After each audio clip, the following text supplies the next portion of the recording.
We started Artpool back in 2008, and I had just graduated university. My undergraduate degree is in Spanish and art from New College, and then I studied film and photography for my master's. Moved back from London and finished my master's, and I came home. And so I really wanted to bring all these experiences of my time in Europe and bigger cities and kind of readapt them for my environment and bring a lot of that colorful culture and blend the lines of what is art, what is fashion, into kind of a hybrid. And so I created a space where people could collaborate, I could show my wares, other people could be featured, and other people being the youth, the kind of fringe of what is considered fine art. So it started out very small, and then it has just kind of grown and adapted over the years, and now we're blessed. We have 2 buildings. We have more of our women's wear collection and men's side, and then it's kind of blossomed into not only art, but fashion and wearable art and music and all these other entities, because art is such an encapsulating field. And it's called Artpool because it's a pooling of talent. It's not just one vessel, it's many things combined, and I like that flux of it's always changing. So it keeps it very interesting for our patron and the artists, and then it keeps it very interesting for us as entrepreneurs and creative visionaries as well, because nothing is off limits. I started out wearing vintage and really unique, quirky things when I was very young, and made a lot of things that I would wear, and my parents were super supportive of that. They really loved that I liked to be creative and make things and wear them to school, and so it was kind of always a way of being, to be creative and enjoy that artistic lifestyle. So it's been a long time coming, and then when I opened the store, it was a little bit more gallery focused, and I would wear lots of fun stuff, and people would always say, where do you find these things, and would you make that for me? And so I started infusing more of the wearable art and the vintage and the handmade, and that really took off. To be a successful business owner, one must have a ton of passion for what they do and really be in love and engulfed and just so creatively inspired, have a lot of tenacity and commitment to what their vision is.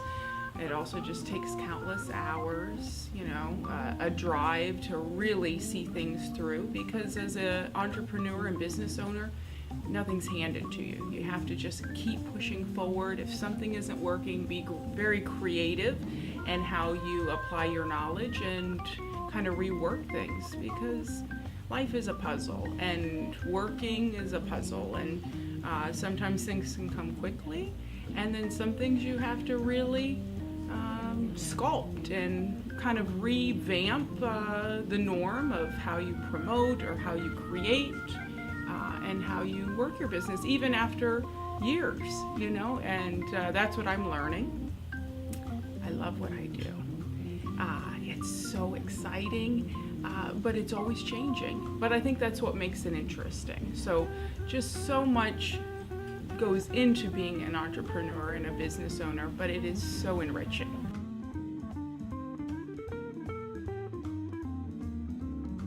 I think reaching out to your community is vital, because these are the people who are really going to come and support you and get the ball rolling. So as a young entrepreneur, getting those social media pages going, i.e. Facebook and Instagram and all that kind of good stuff, and then hitting the pavement and going out and meeting people firsthand, having print materials, being prepared, business cards, flyers, and making it really clear what you do, how they can find you, having a clear name, contact information, all that kind of good stuff, and making sure that it's really just right in your face so that they don't have to Google you to figure out what you do. So even if you have a quirky name, which is cool, just making sure that you define that so people understand. There's so many great businesses, but then people wonder, like, well, what is it that they do? And which that question can be great. If people are really curious, then they will Google you and find your website. But if it's super ambiguous, it can be confusing, and then people are like, well, I'll throw that away and just move on.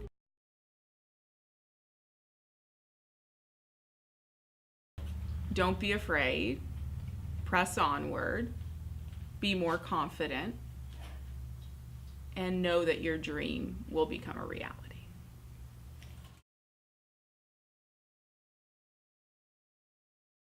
Don't be afraid of change. You think that you have defined a business by certain standards, but you can't be afraid to self-edit, edit your business, and stay fresh. It is vital in any business, and I find it daily that we think we know that this is what we do and this is who we are.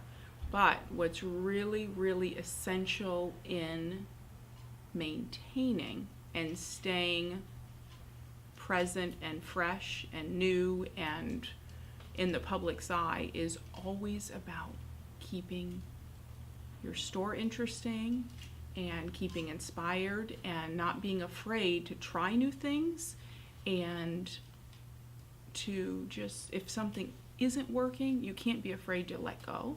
And you also can't be afraid if you're really excited about something but you think, oh, this is just too different, or this will feel like it's coming out of nowhere even though I think it'll really work. You can't be afraid to try something different and pull in something different. Even if you say, this is who I am and this is what I am, but you have this, excitement of something fresh that you can instill and infuse in your business, do it. People have these boxes that we build in our heads of like, this is exactly what this vision is, but really, change is so essential. And cultivating something that is interesting for yourself and the public, because if you are not interested, no one else will be interested. And if you're not inspired and excited every day to go to work and do new things, why should anybody else be excited to come in and see what you're up to? So change and just, churning the pot of ideas, it's awesome. That's what keeps the world turning every day in big business. And so we can't be afraid in our brick and mortars and our small startups to just try new things and see what works and slough off the things that don't and bring in the things that do, and take notes. If things are working for some big business, how can you rework that and rethink that and edit it to work for you? So use the cliff notes of society and kind of make it work for your business, and I think you'll be very successful.